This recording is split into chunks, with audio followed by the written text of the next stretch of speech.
All right, welcome everybody to Youngstown Studio. I'm BJ Lisco here with our special guest today, author of the new book, Bigger, Better, Badder, Wrestlemania III, and the Year It All Changed. I got my copy here too. Excellent book.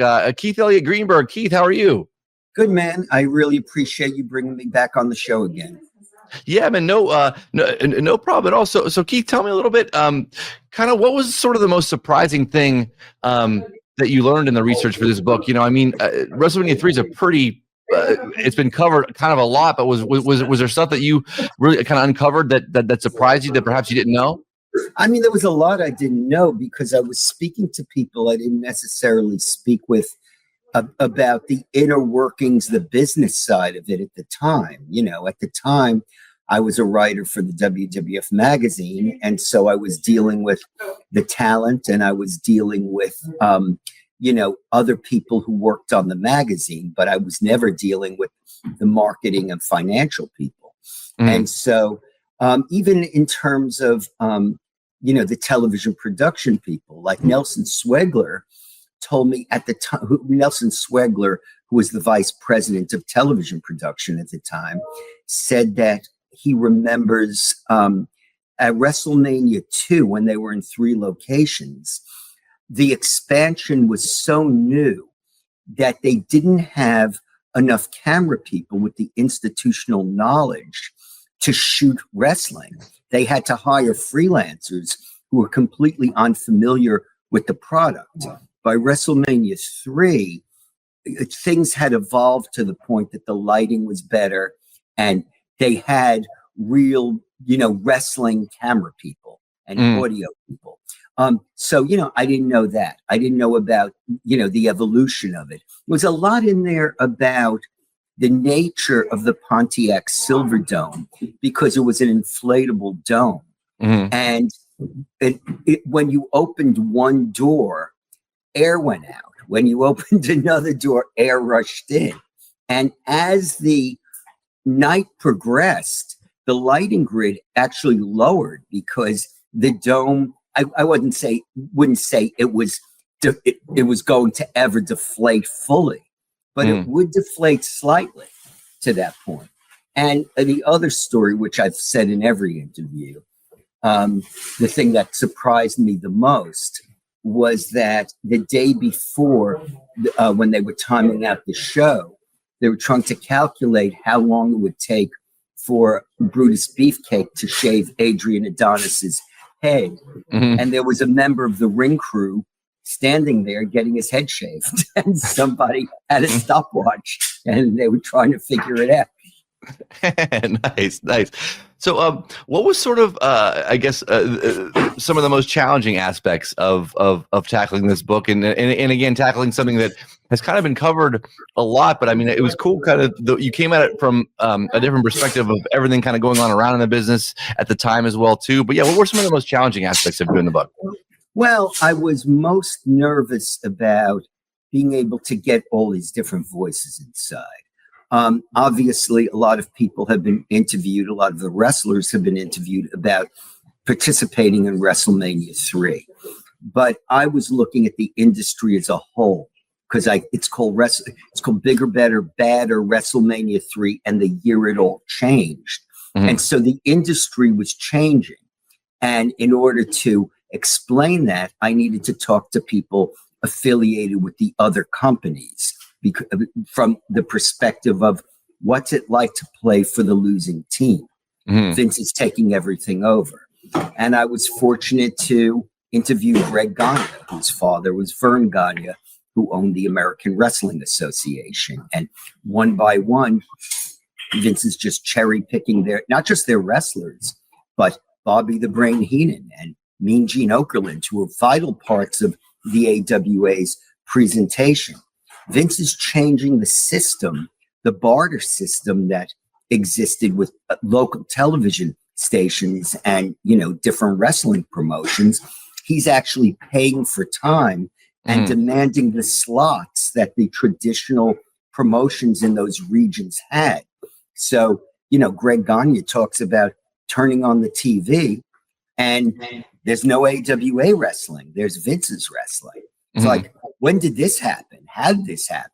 and they're building, they have 5 weeks or so to build up to a show in that particular market. And they've shot just a couple of weeks of TV with the idea of stories unfolding each week.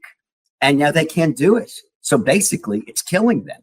And, it was, I was grateful to interview Cowboy Bill Watts, who ran that, what I thought was one of the best territories in terms of episodic storytelling, Mid-South, out of, I think it was Bixby, Oklahoma, was where most of the creative energy emanated from. And, he's in his 80s now. And, he spoke about not only was he, did he feel challenged by Vince McMahon, but, Jim Crockett Jr. out of Charlotte was also doing his share of expanding. And he ended up getting the slot on TBS that Bill Watts assumed he would get. So he's being assailed from the two ends. And the other thing, David Crockett, Jim Crockett Jr.'s brother, both he and Greg Gagne spoke about the distrust of the regional promoters, Vince, that existed between those regional promoters that Vince was putting out of business. So when the various promoters teamed up to do these super shows with their best talent to challenge Vince, they were so suspicious of one another that at a certain stage, Jim Crockett Jr. and Vern Gagne were not even on speaking terms. After WrestleMania 3, I mean, speaking about some of those territories, I mean, did those guys kind of all get the sense that it was the beginning of the end after the spectacle that was WrestleMania 3? Well, I mean, it was because, Vern held on. And according to Greg Gagne, he was advising his father to retire. And his father just wouldn't do it. He wouldn't quit. And Jim Crockett Jr. did land a couple of big blows to Vince McMahon, especially when he ran Night of the Champions on cable at the same time as WrestleMania 4 and actually ate into the buy rate. But he was out of money by then. And by the end of that year, Ted Turner had taken over the company, which led to the Monday Night Wars of the 1990s. But that's another story for another book. So, the feeling was, I mean, Bill Watts had thrown in the towel at some point in 87.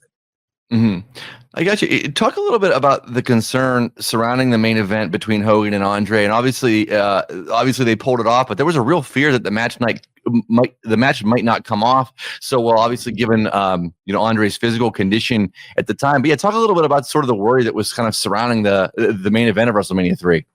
Well, Andre's best years were over, as we well know. Andre was, I believe he had a back brace on underneath his singlet. So his movements were extremely limited. I believe they discussed always being near the ropes when Andre was on the ground so he could use the ropes as leverage to just get back on his feet. And there was real fear that, and Jerry Briscoe told me this because Jerry Briscoe was behind the scenes and was involved with the wrestling aspect. There was concern that the match might be so poor that it would reflect badly on the entire show, which the company could not afford. So that's why Randy Savage and Ricky the Dragon Steamboat were booked in there, because everyone knew they would blow the roof off the place, which they did. And what they also showed, and this isn't spoken about much, the NWA was where you went to see shows with a great work rate. WWF was sports entertainment. But with Savage and Steamboat, it showed we can put on a great NWA style match too. We can do it all. And, that was, in terms of morale, that was very damaging for the competition. Mm-hmm. One thing that I loved about WrestleMania 3 and stuff that always, plenty about it obviously sticks out in my mind, but the managers of WrestleMania 3, like just some of the most memorable moments that I can remember, Heenan's reaction when Andre goes down and him being distraught, leaving the ring, and Slick getting his clothes torn off and then coming back out with his clothes still torn. Jimmy Hart's all over the Jimmy Hart worked 3 times. Yeah. And he bumped. What people don't realize is Jimmy Hart was a very good high school athlete, so he could take big bumps, and he didn't mind getting thrown around. He felt these guys are destroying their bodies. I might as well do something to make it entertaining. And every match he'd come out with a different jacket on, catered to his client, and he was happy to get involved and get thrown all over the place. And so each manager did put on a memorable performance. And I remember that very well, where it was Coco Beware, beat up Slick after the match with Butch Reed and shredded his clothes. And then later on, when Slick came out, I think he came out with Volkov and the Sheik. His clothes were still shredded. And that added a little bit of comedy. And, and it added just that one little touch to the painting, that one little brush stroke that makes it such a memorable show. What wrestler or even what match on the card do you think deserves more credit than it got, or maybe deserves a little more shine in years past? I mean, there's certain, obviously, the main event and Savage Steamboat are talked about a lot, but is there a match on the card that you think maybe deserves a little bit more credit than it's gotten over the years? I mean, look, it has gotten credit, but I do think the Roddy Piper Adrian Adonis match often gets overlooked to an extent. I mean, people remember it because, first of all, it was a very good match. Adrian Adonis, although he struggled with obesity, he was an excellent worker, and he spent a lot of his career in Japan, and worked that rigorous style, and could really flop across the ring in a masterful way. And Piper was intending to retire and start making movies, and so there was emotion tied to that match. And then at the very end, we saw Brutus the Barber Beefcake get kicked out of the Dream Team with Greg the Hammer Valentine earlier in the night, following their match with the Rougeau brothers. And then he reemerged later in the show as the Barber and, clipped Adrian Adonis's hair. So, and then Brutus the Barber Beefcake was born. So I think we need to look at that match too as being fairly significant. You hear these guys talk a lot about payoffs from WrestleMania 3, and there's a lot of stories and stuff there. Was there a payoff that you learned that was particularly like maybe lower than you thought, or was it? You know what? I didn't even put that in the book. I read about that. Off the record, some guys had told me, "Well, I only got $10,000." I mean, $10,000 for WrestleMania 3. These guys, when they were working the territories, or they were even working for the McMahon family a few years before the expansion, no one was getting. I don't know, was Ric Flair even getting $10,000 payoffs for one night of wrestling? And so, they were part of a spectacular show. I wouldn't mind getting a $10,000 payoff today for an article I wrote. So, right. I'm not discounting how hard these people worked. They're the workers. They're putting in the effort. They're jeopardizing their health, their bodies, their family lives. So mentally, they're also paying a toll. But I still think that, a $10,000 payoff, yes, they're not making Andre the Giant money. They're not making Randy Savage money. But they weren't getting, the proverbial handshake and a hot dog either. Do you think the WWE is kind of or has kind of trolled us over the years with their attendance figures. I feel like, especially with this one, this is sort of the most famous one where it's bounced back and forth so many different times with how many people were actually there. But like, I feel like they kind of create that, and then like they keep kind of throwing that out there, and they do it with events now. I feel like they're just doing it laughing, being like, yeah, let's throw this out there. I think they're doing it now laughing. I mean, there's an entire section of the book about the mythology of the 93,173 people in attendance. Basil DeVito. Now, this is something I'd never discussed this with Basil DeVito at the time, and I don't think Basil DeVito would have been very open to discussing this with me in 1987, because I was a writer for the magazine, and why would I be asking such Mark questions, even though I am a very proud Mark? There was a rumor I'd heard that Basil DeVito wrote the number in advance on a cocktail napkin. And, when I asked him about it, he was an executive, in the company, very close to Vince. And, he kind of smiled about it, and he said, well, there wasn't, people didn't have cell phones back then, and they didn't have, laptops back then. I mean, I had to write the number on something. I mean, I don't know. Was it a cocktail napkin? I mean, I know I wrote it somewhere. So, but he swears there were 93,173 people in the building because, and again, this is all said with a smile. He said, I counted every parking lot attendant. I counted every security guard. I counted every hot dog vendor. And, Tom Buchanan, the photographer, remembers a directive coming from either Linda McMahon or from Basil that the fans who were tailgating and didn't have tickets be led into the stadium. Because Vince had given the order, I don't want to see one empty seat. And he wasn't saying that lightly. He did not want to see one empty seat. And the people who worked there knew he would take it out on them if he did. So the doors were flung open. It's not like they announced it on, the radio in Detroit and another 15,000 people, drove over to the Silverdome. So look, I'm imagining there were 93,173, but there were a lot of people there. How important were Jesse Ventura and Gorilla Monsoon to WrestleMania 3, in your opinion?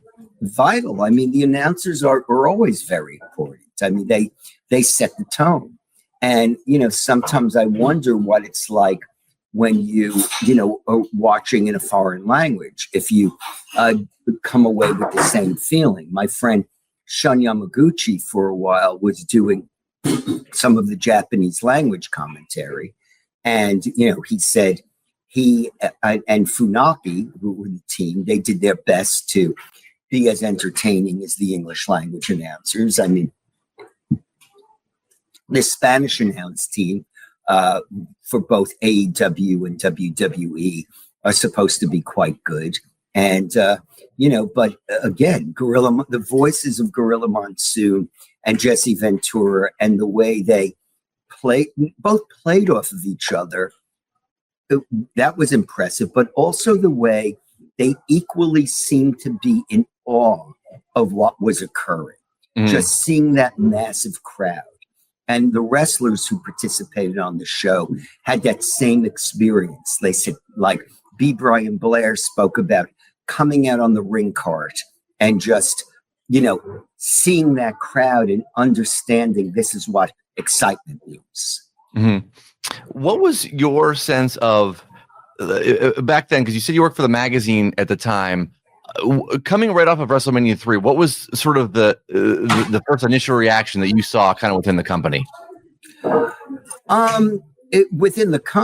I saw, I was on retainer. I was not an office guy, although Gotcha. I did watch the show at the office. I was invited to a watch party at the office. But among the people I knew, and I wasn't talking to the deep insiders other than the photographers, there was exhilaration. That this was bigger than anyone ever envisioned. A lot of people thought there's no way they would sell out the stadium. They might sell out 3/4 of the stadium. And so they were like, wow, the future is boundless right now. Mhm. Although I don't think there was anyone there except for perhaps Vince McMahon who visualized that we'd be now going into WrestleMania 41.